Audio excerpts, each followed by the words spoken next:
नमस्ते दोस्तों, कैसे हैं आप लोग।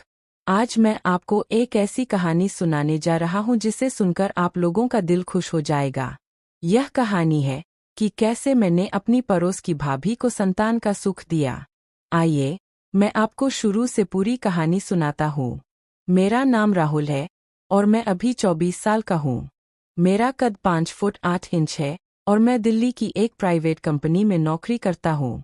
पिछले दिनों छुट्टियों में मैं अपने गांव आया हुआ था। गांव में मेरे माता पिता और भाई भाभी रहते हैं, जो मुझे बहुत प्यार करते हैं। मेरे घर आने पर सभी बहुत खुश थे। मैं रात को घर पहुंचा था, इसलिए नहा धोकर और खाना खाकर सो गया। अगली सुबह मैं अपने दोस्तों से मिलने चला गया। दोस्तों से मिलने के बाद जब मैं वापस घर लौट रहा था, तभी मुझे पड़ोस में रहने वाली भाभी मिली। वह मुझसे मेरे आने के बारे में पूछने लगीं। मैंने उन्हें बताया, भाभी, मैं कल रात को ही आया हूँ। तब वह कहने लगीं, काफी दिनों बाद आए हो, हमारे घर भी चलो। मैंने कहा, भाभी, आज नहीं, मैं कल आता हूँ। मेरी बात सुनकर वह हंसने लगीं और बोली, ठीक है। इसके बाद मैं घर चला गया और मम्मी के पास बैठकर बातें करने लगा। रात को खाना खाकर हम सोने चले गए, लेकिन मुझे नींद नहीं आ रही थी। मेरी आंखों के सामने भाभी का हंसता हुआ चेहरा घूम रहा था। उनकी हंसी मुझे अपनी ओर खींच रही थी। न जाने मुझे कब नींद आ गई। सुबह उठकर नहाने के बाद मैं भाभी के घर चला गया। भैया घर पर नहीं थे। मैंने आवाज लगाई तो भाभी ने अंदर से कहा, राहुल, मैं नहा रही हूँ, तुम बैठो, मैं अभी आती हूँ। थोड़ी देर में भाभी नहाकर बाहर आईं। उन्होंने लाल रंग की साड़ी पहनी थी। उनके भीगे बाल देखकर मुझे कुछ कुछ होने लगा था। तभी भाभी ने बताया कि तुम्हारे भैया 2 दिनों के लिए बाहर गए हैं। भाभी की शादी को 5 साल हो गए थे, पर उनकी कोई संतान नहीं थी। जब मैंने उनसे बच्चे के बारे में पूछा, तो भाभी उदास होकर बोली, मैं तो ठीक हूँ, शायद तुम्हारे भैया में ही कोई कमी है, पर वह मान नहीं रहे हैं। यह कहकर भाभी काफी उदास हो गईं। मैंने उन्हें दिलासा देते हुए कहा, भाभी, आप उदास न हो, जल्दी ही आपको खुशखबरी मिलेगी। भाभी हंसी और बोली, वो कैसे। हम दोनों इसी तरह बातें करने लगे। फिर भाभी ने कहा कि वह चाय बनाकर लाती है।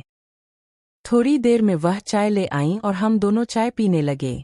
चाय पीते हुए भाभी ने मुझसे पूछा, राहुल, तुम्हारे भैया बाहर गए हैं, क्या तुम आज रात यहाँ रुक सकते हो।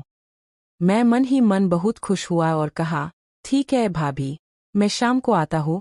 चाय खत्म करके मैं अपने घर चला गया। शाम को तैयार होकर मैंने मम्मी से कहा कि आज मैं घर नहीं आऊँगा, अपने एक दोस्त के घर जा रहा हूँ। यह बोलकर मैं भाभी के घर पहुँच गया।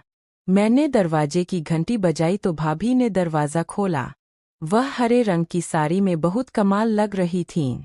भाभी ने मुझे अंदर बुलाया और दरवाज़ा बंद कर दिया। उन्होंने शरारत भरी आवाज़ में पूछा, क्या लोगे, चाय या दूध।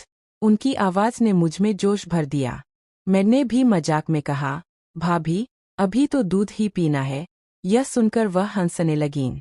उन्होंने मुझे इशारे से अंदर बुलाया और मुझे दूध पिलाया।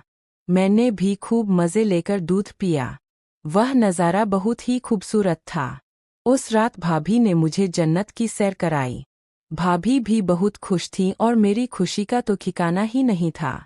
दिल्ली जाने से पहले मैंने कई बार भाभी के साथ समय बिताया और फिर मैं वापस दिल्ली चला गया। करीब 1 महीने बाद भाभी का फ़ोन आया और उन्होंने बताया कि वह गर्भवती, प्रेग्नेंट है। भाभी बहुत खुश थीं क्योंकि उनका सालों का इंतज़ार खत्म हो गया था। उन्होंने मुझे कई बार शुक्रिया कहा। अब मैं जब भी गाँव जाता हूँ, भाभी के साथ खूब मस्ती करता हूँ। दोस्तों, कैसी लगी आपको यह कहानी? कमेंट में ज़रूर बताएं। ऐसी ही और कहानियों के लिए हमारे चैनल को सब्सक्राइब करें। फिर मिलते हैं एक नई कहानी के साथ।